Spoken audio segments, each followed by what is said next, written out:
نری نری خولۍ مخ نازک باندې پرته ده، نری نری خولۍ مخ نازک باندې پرته ده، ګرمي ده او ماشومه په سړک باندې پرته ده. چې دا د پښتنې شملې تذلیل نه دی نو څه دي؟ چې دا د پښتنې شملې تذلیل نه دی نو څه دي؟ شمله دی د بابا چې په ټوپک باندې پرته ده. راځئ راځئ د فکرمند دپاره خدای ته دعا وکړو، بلها ډېره قرضه په دې هلک باندې پرته ده. بسم الله الرحمن الرحیم. مینوالو کتونکو السلام علیکم. د ادبي پیج نه ستاسو ورور ستاسو ملګری انضمام خان یو وارې بیا د یوې نوې مرکې سره راغلیو. د بکرآباد د جمرود بکرآباد سیمه ده. یو جوور فکر، پښتون فطرت او د ادب د دنیا یو ځلنده او پېژندلی شخصیت بسم الله جان فکرمند صاحب را سره د ننني مرکې میلمه دی چې هیڅ د تعارف محتاج نه دی، مینوالو چانه پټ پناه نه دی. نو ډېر وخت مو نه اخلم، راځئ چې په پروګرام کې ورته په شریکه هرکلی ووایو. فکرمند صاحب پروګرام کې درته هرکلی ووایو. السلام علیکم. وعلیکم السلام. د ټولو نه مخه خو زه د تاسې چې کوم ادبي ملګري پیج دی تاسو سره چې کوم احتشام صاحب دی، انضمام صاحب، تاسې شهسوار صاحب، نور چې څومره ملګري دي، تاسې کوم سټاف دی، د هغو ټولو ډېره زیاته مننه چې په دومره تانګ لنډ وخت کې داسې د ګرمۍ په موسم کې تاسې تر دومره لرې پورې راغلو او د دغه پروګرام د ریکارډ کولو هڅه مو کړه. نو تاسې ټولو ډېره زیاته مننه. ډېره مننه ستاسو هم کو بسم الله جان صاحب چې دومره مصروفیاتونه موږ له مینوال لم وخت ورکو. یو جهان مننه. ولې چې ادبي ګلونه تاسو له داسې ګلونه راوړي چې نه پناه لري او نه خزان، ولې چې ادب لباني څیز دی. نو په دغه سلسله کې د ادبي ګلونو نننی میلمه بسم الله جان فکرمند صاحب چې پروګرام کې به د خوندور کلامونه هم اورو، ادبي پوښتنې به ترې هم کوو. نو فکرمند صاحب له خپلې ژبې نه په خپل ادبي سفر باندې رڼا واچوي. ډېره زیاته مننه انضمام صاحب. زمونږ خو چې کوم د ادبي سفر خبره تاسو وکړه، دا شاعري خو یو داسې فطرتي شی وي چې په انسان مطلب د پیدایشي په خټه کې وي د انسان. نو شاعري خو په مونږ کې د ډېر وخت نه وه، د ماشومتوب نه وه، هغه شوق به مو کولو. بیا داسې د وخت تېرېدو سره داسې د 11 کالو په عمر کې هغه وخت کې مونږ د جوشي صاحب یو 2 کتابه دیوان جوشي او یوسف خان او شیربانو کتل، د هغو کتابونو کتلو او د شاعري هغه جراثیم نور هم په مونږ کې تېزېدلو. نو د هغه وخت نه و نور باقاعدګۍ طریقې سره چې کله نه مونږ غزل شروع کړی دی او سم غزل لیکو، نو دا د 2014-15 خبره ده. ډېره ښه ده. فکرمند صاحب پروګرام کې به راسره خپل یو کلام شریک کړئ نو ډېر به ښه. زیاته مننه کوم. د غزل څه شعرونه به در سره شریک کړم چې ارشاد. مننه. ما پوره کړی خپل ارمان دی خو په ډېره سخته، ما پوره کړی خپل ارمان دی خو په ډېره سخته، منم ګټلی مې جانان دی خو په ډېره سخته. مننه. خو ته ځان سینګار کړه پرې او زه لږې خولې وچوم. ته ځان سینګار کړه پرې او زه لږې خوله وچوم، درله راوړی مې پیزوان دی خو په ډېره سخته. مننه. ناست یم لګیا یم ننداره د یو مین کومه، ناست یم لګیا یم ننداره د یو مین کومه، د دیواله په سر روان دی خو په ډېره سخته. نور به څه حال د فکرمند درته ویم خدا ده، را تښتېدلی د زندان دی خو په ډېره سخته. په ډېره سخته. یقینا ډېر خوندور کلام و. مینوالو به دې هم خوند اخیستې، مونږ دې هم خوند واخیسته. پروګرام کې به راسره نور کلامونه هم شریکوئ. خو فکرمند صاحب په پښتو ادب کې خو ډېر صنفونه دي، تاسو په کوم صنف کې کار کړی دی او څومره کار مو کړی؟ ډېره زیاته مننه انضمام بھائی. زمونږ چې کوم دا سفر دی چونکې دا داسې ډېر وخت کېږي نه، مونږ هغه زده کړه کوو، لا زده کړه کوو. نو تر اوسه خو بس مونږ دا به ووایو چې غزل لیکو، زیات نظم هم کله کله ولیکو، خو زیاته توجه هم غزل ته ده. نو مونږ ځان ته د غزل لیکوال ویلی شو، غزل لیکو. ډېره ښه ده. فکرمند صاحب د ژوند نه مطمئن یې؟ شکر دی. ډېر ښکلی ژوند دی، ښکلې ورځې شپې دي تېرېږي، ډېر مطمئن یم. ډېره ښه ده. فکرمند صاحب خپل کلام به راسره بل هم شریک کړئ نو بالکل ارشاد. بالکل کلام به درسره شریک کړم. د هغې کلام نه وړاندې یو 2 شعرونه چې د محبت جذبه زمونږ نفرت ته ورسېده، د محبت جذبه زمونږ نفرت ته ورسېده، د یو محلت خبره بل محلت ته ورسېده، اوس مې د تن نه د خولو په ځای لوګي راوځي، اوس مې د تن نه د خولو په ځای لوګي راوځي، ښکاري چې اوس مینه بیخي شدت ته ورسېده. او د غزل مطلب څه په دا ډول ده چې ویشتل کوي په کاڼو لیونی دی داسې ویشتل کوي په کاڼو لیونی دی داسې اشنا ستاسو په چم کې سو سړی دي داسې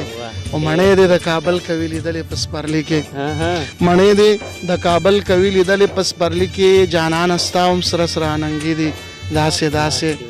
مننه او شعر پکې دی چې ما لاس سور اوچت کړو چې را پرېوتو نو مات شو ما لاس سور اوچت کړو چې را پرېوتو نو مات شو کلاله ستا په لاسو جوړ منګي دي داسې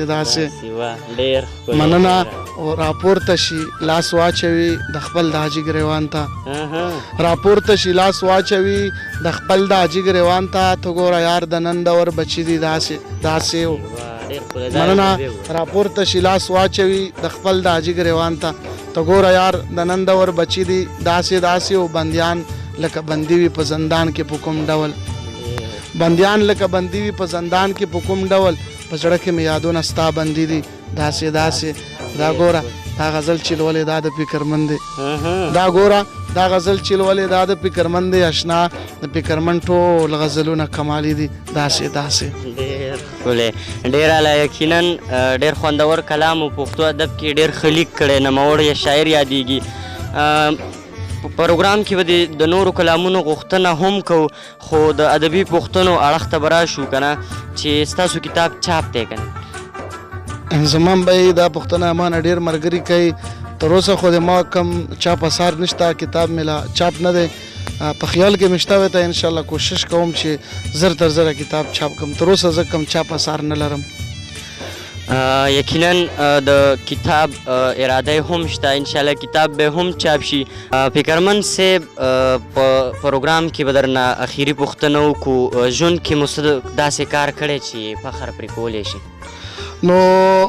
زمان به په ژوند کې خو بس مونږ نور داسې د ثواب کارونه خو به ډېر نه وي کړي خو دا د پښتو شعر لیکو دا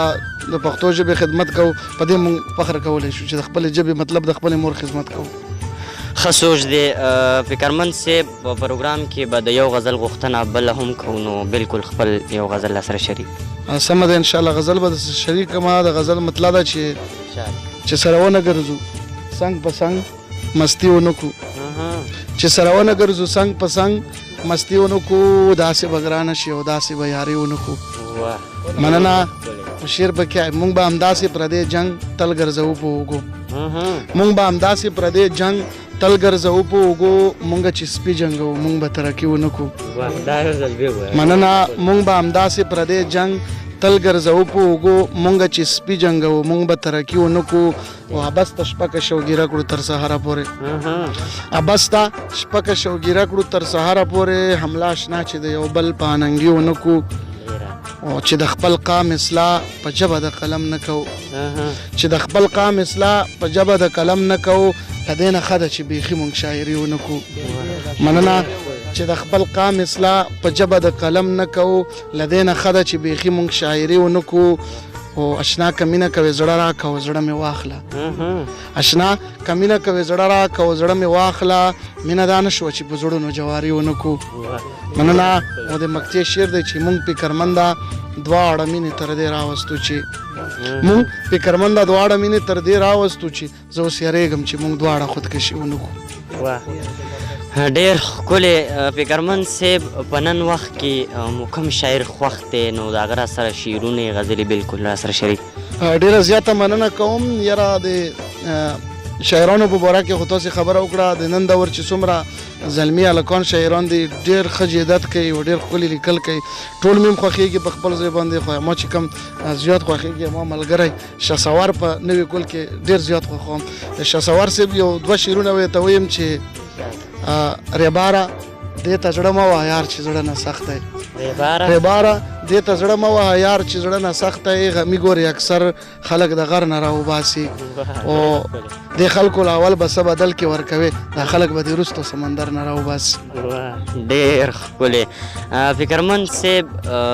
زمونږ دا کوشش تاسو ته څنګه ولګېده او آیا د شاعرانو ملګرو نه څه ګیله لرئ